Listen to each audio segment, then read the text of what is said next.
If you're listening to this podcast, it means you're hungry. Hungry for change, hungry for growth, and ready to have a major breakthrough in your business.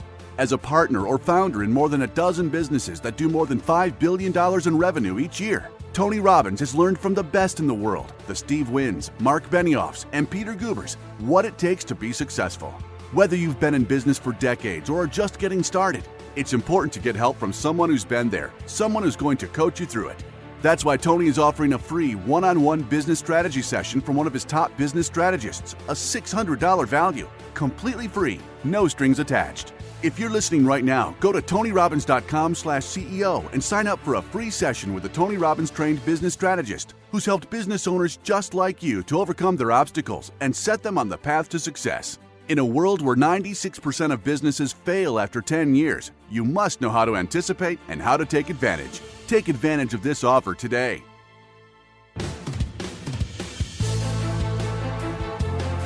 Hey everyone, welcome to the Tony Robbins podcast. I'm Anna York, the editorial lead for Robbins Research International. In this special episode, we're bringing you front and center to business mastery, where Tony recently led a panel discussion with the business leaders behind some of today's fastest growing companies. Companies that are simply on fire. Companies like SoulCycle. Chances are you've either been to a SoulCycle class or you've had a friend who's raved about it, because it's really taken the fitness world by storm. And one of the key players behind this new fitness phenomenon is CEO Melanie Wellen. Melanie has served as SoulCycle CEO since June of 2015, and in this very short time, she's helped take the company from 7 operating locations to 70 jam-packed studios across the nation, and they're still growing exponentially. So what makes SoulCycle such a powerhouse? During this interview, which had the audience absolutely riveted the whole time, Tony and Melanie talk about SoulCycle's unique workout culture, their hiring process, and the customer experience that they've built so consciously that it's created raving fans in every single location. Melanie reveals just how they've been able to manage the rate of the company's enormous growth while still retaining its culture.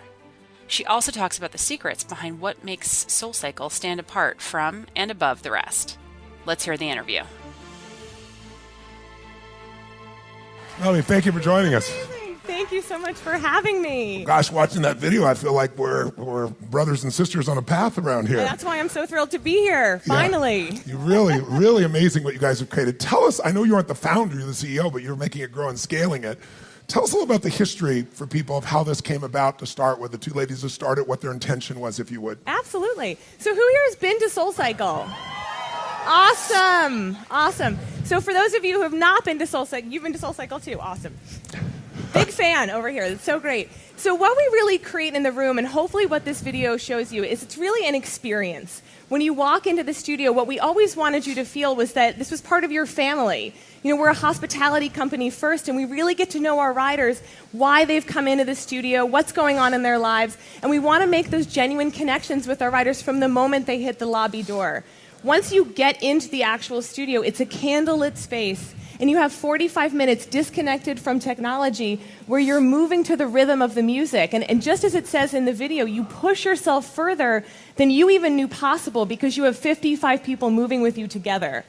So when Julie and Elizabeth founded the company, the idea was that they had each moved to New York, one from Colorado and one from Los Angeles, and that where fitness was really part of their lifestyle. They would go either spinning or to yoga or go hiking, and they couldn't find anything in New York where they could connect with friends and have a community experience that was also fitness-based.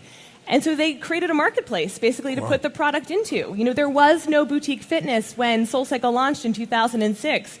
And we always say that, you know, SoulCycle needed to be created, and this entire industry was sort of born behind it. But the idea was that it was a space that was social and was joyful, and it gave people a way to connect in a time where we're increasingly connected to cell phones and devices. And as much as we say we're connected more now than ever, we're actually really disconnected. And what SoulCycle does is give you that space not just to connect to each other in the lobbies, but to connect to yourself and really set an intention on those handlebars every time you walk into the studio. How do you create that? First of all, give a hand, but that's awesome, man. Everyone talks about, you know, giving people an experience, designing an experience, but only a few companies really pull that off. And you have how many locations now? We just opened our 70th location on Friday in Very Seattle. Nice. Congratulations, that's awesome. That's awesome. So when you've scaled to that level, that's the secret, right? How do you do it? So I remember talking originally with the gentleman who took over, he ran MTV and eventually took over Six Flags. And one of the things he did at Six Flags to turn it around is he pulled all the employees together and said, we're going to compete with Disneyland. And everybody's rolling their eyes.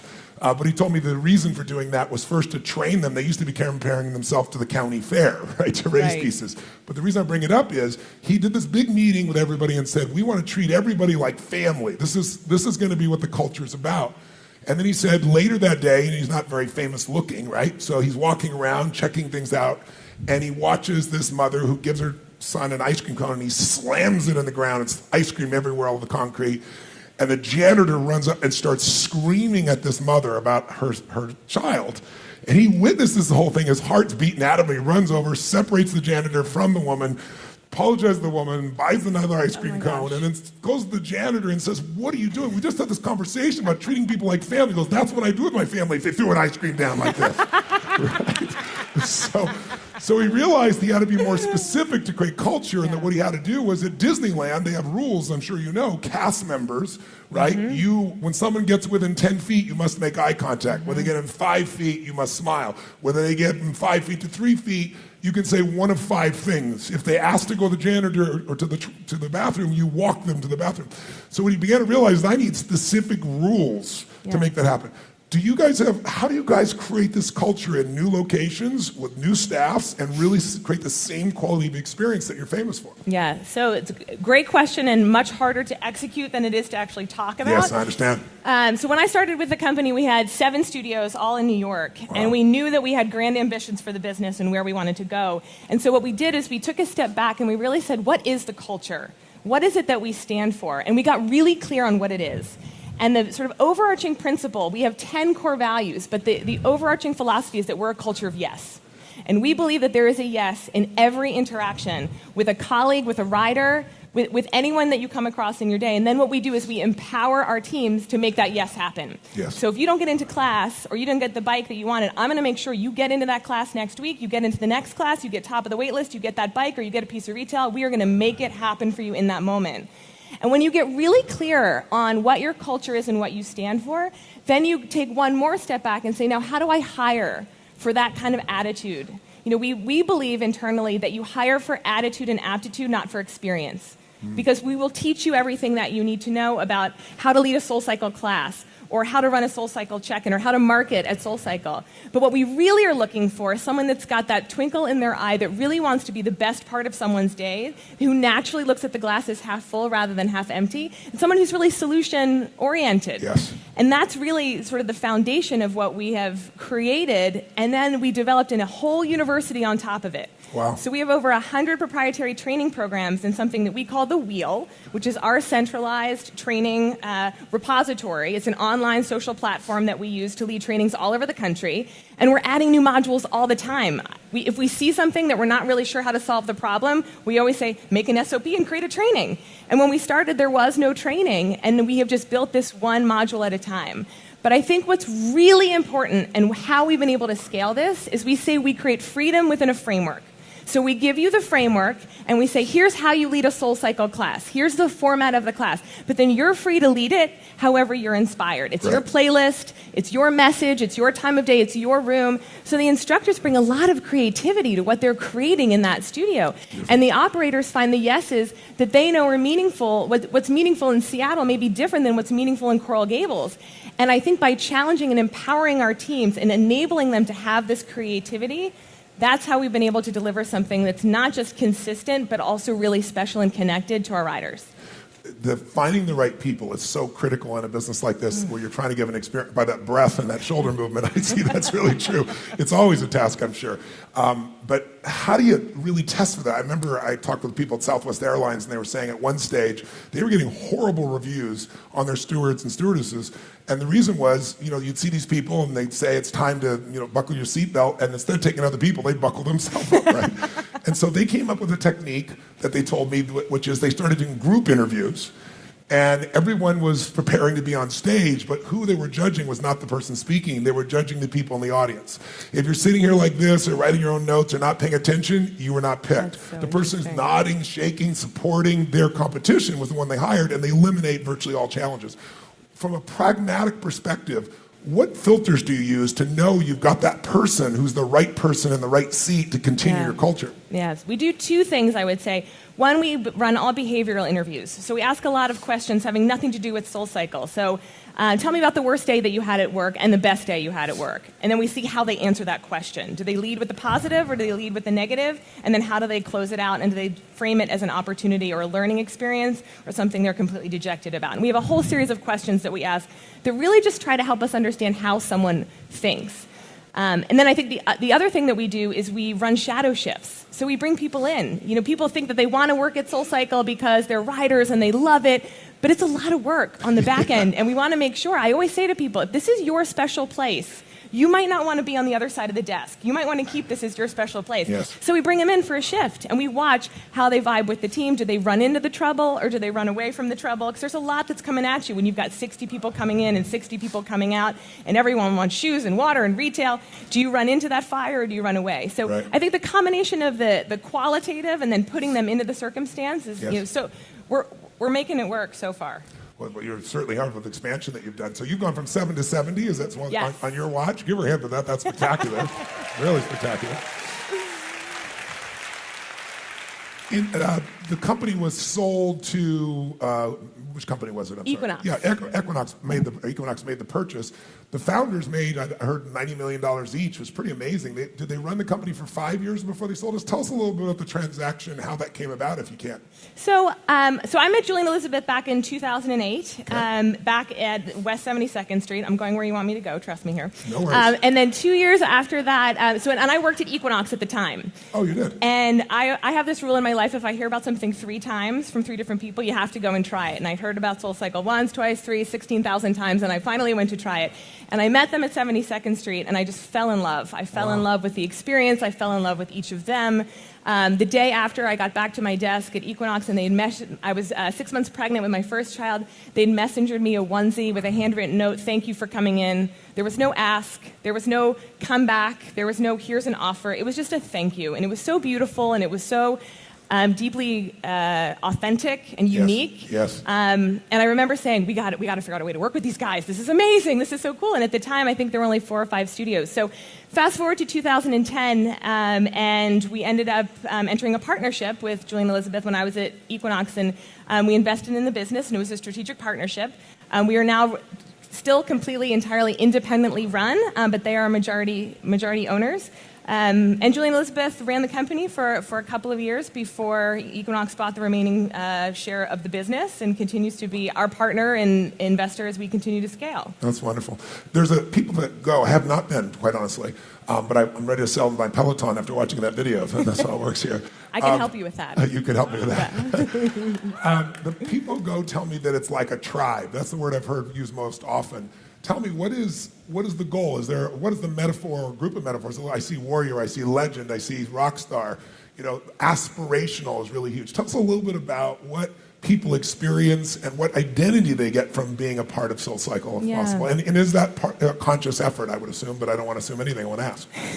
So underneath all of this, we say we're in the business of personal transformation. The bike is merely... The business you're really in. Exactly. Yeah, got it. The bike is the vessel to create the change. Got it. So what people come to us for the fitness, and I say this on the video, they come for the fitness, but they stay for the breakthrough they have on the bike. What we create in 45 minutes with no technology, with someone in front of you, pushing you harder, inspiring you, and giving you messaging saying you can do better tomorrow than you did yesterday. You can be stronger in your life, or you can push...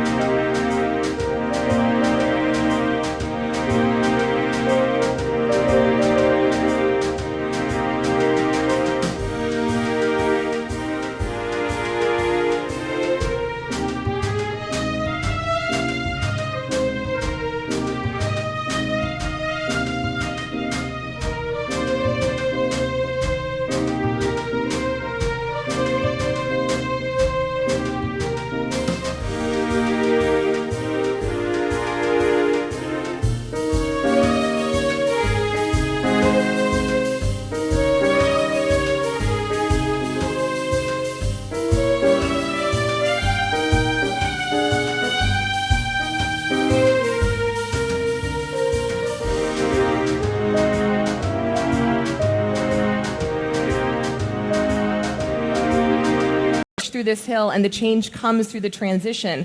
All of those sort of coaching moments are then applied to your life when you walk out the door. And that's kind of the idea, is that we use the bike to create the change, to give you the power to view yourself in a different way when you leave the studio.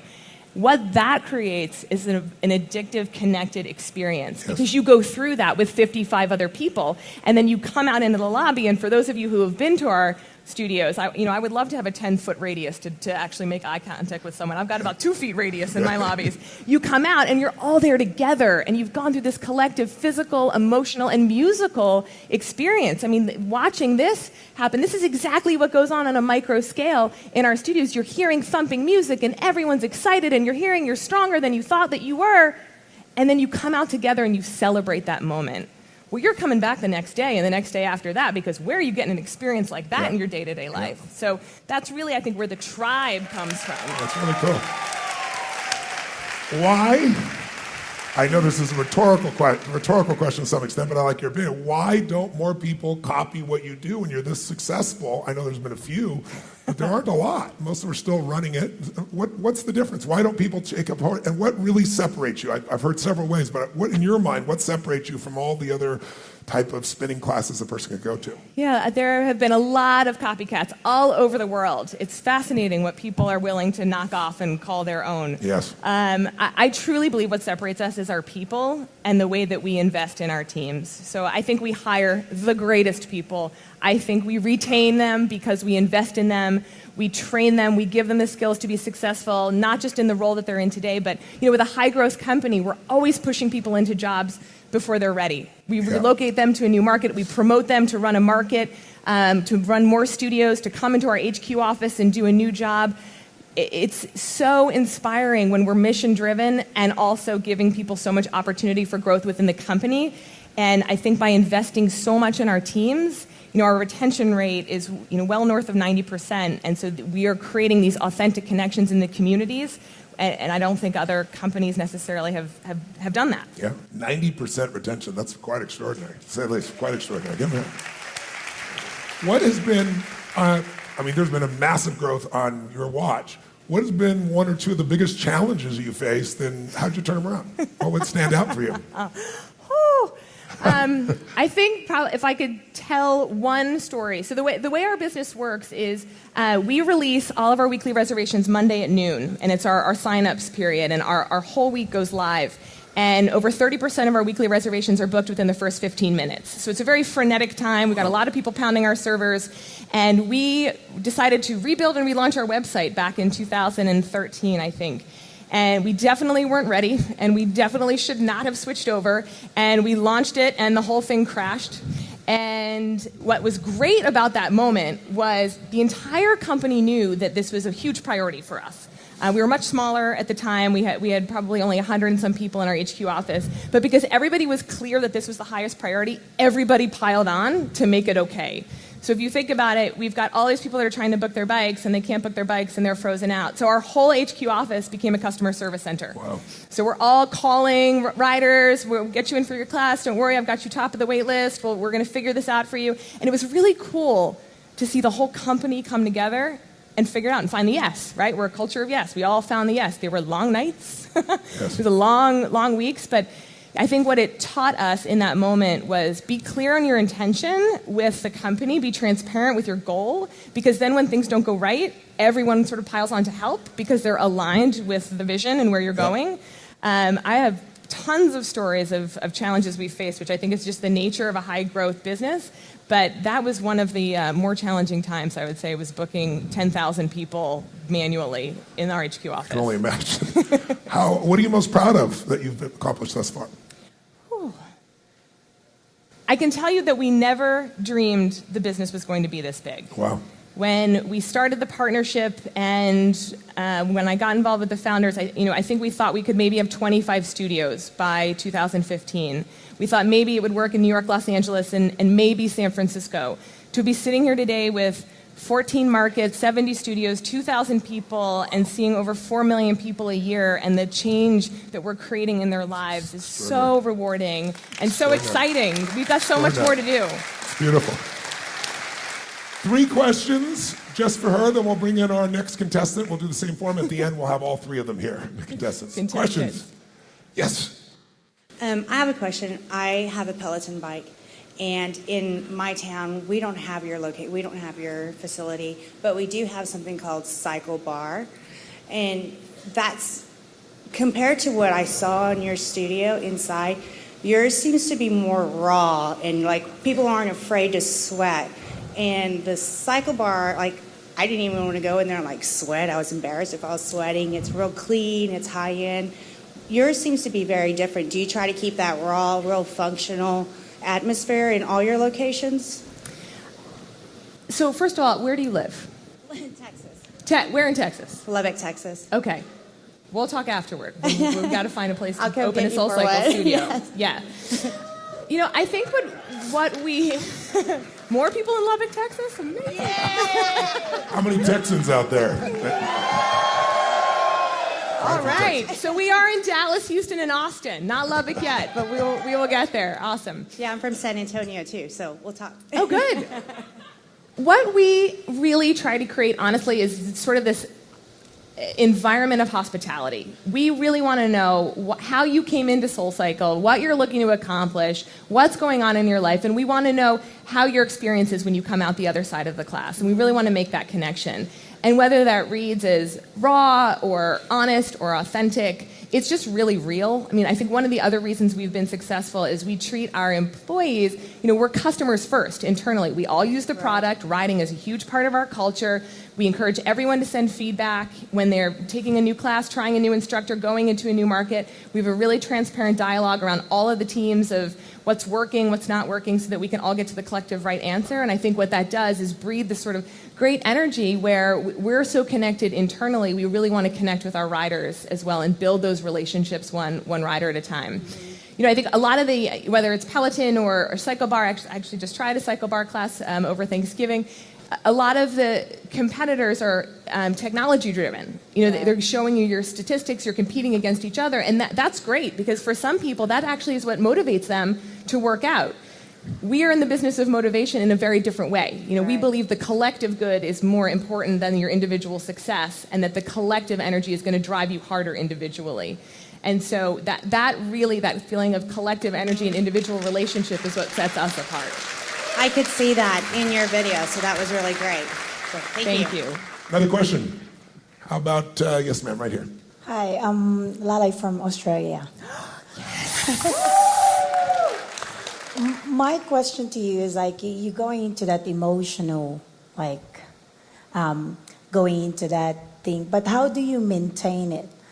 That emotional, some people, they go ups and down, right? So how do you maintain and that sustainability on that being into that level of, that they want to go the next day and all that? Because some people, they go ups and down. Absolutely. But for me, the key thing is that sustainability. Yeah. So of course, you have your fees and all that. Of course, sometimes they go through that as well, how can I maintain to be a member? All that. So how do you do that sustainability?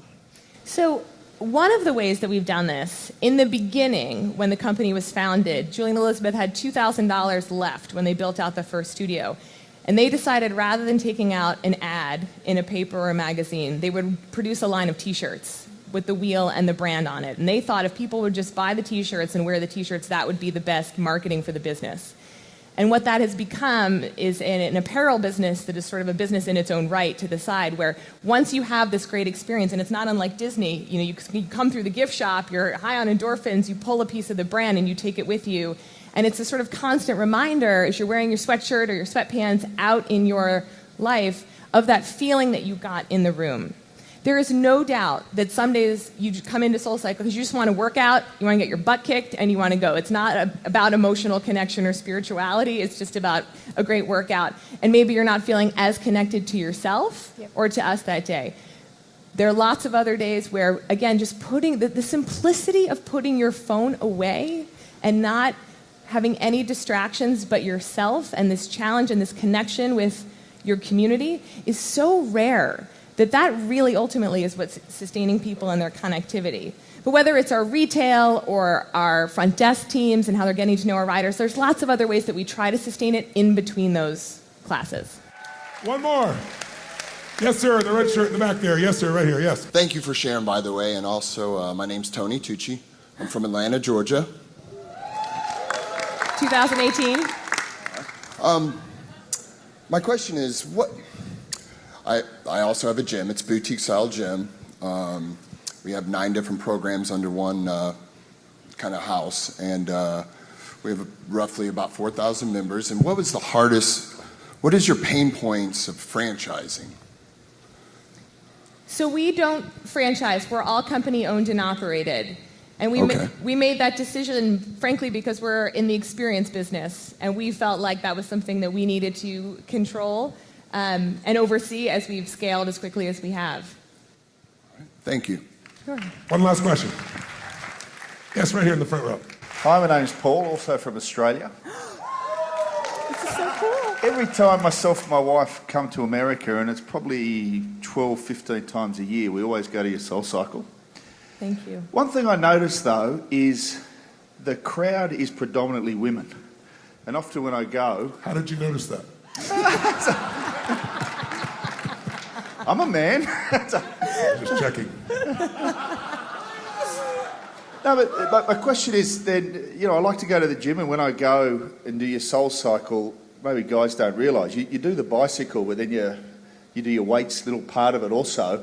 And it's funny... when you pick up that 5 kilo weight, by the time you're absolutely exhausted, you're wringing wet, it feels like about 100 kilos.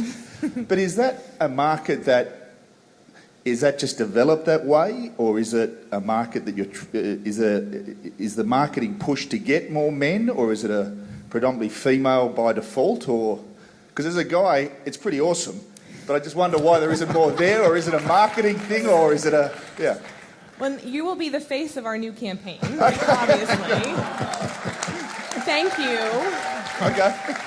Because it is something, not a problem, an opportunity we have been trying to solve for the last couple of years. Right. So we don't market to anyone anything. Right. This is all about a psychographic and a type of person that is looking for connectivity and personal transformation.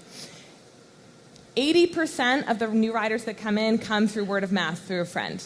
Every time I'm in the lobby and I ask, how'd you hear about SoulCycle? It's always, my friend dragged me, my friend dragged me, my friend dragged me. Yeah, my wife. Exactly.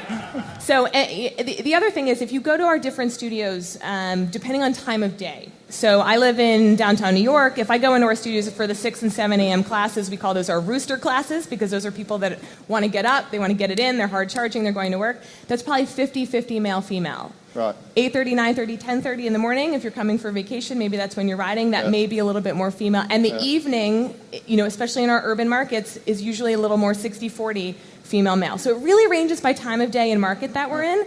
But there is something about group exercise that is always skewed a little more female. Yeah. But what we find is once we hook them in, they're hooked. Yeah, I love it. Thank you. Give him a hand.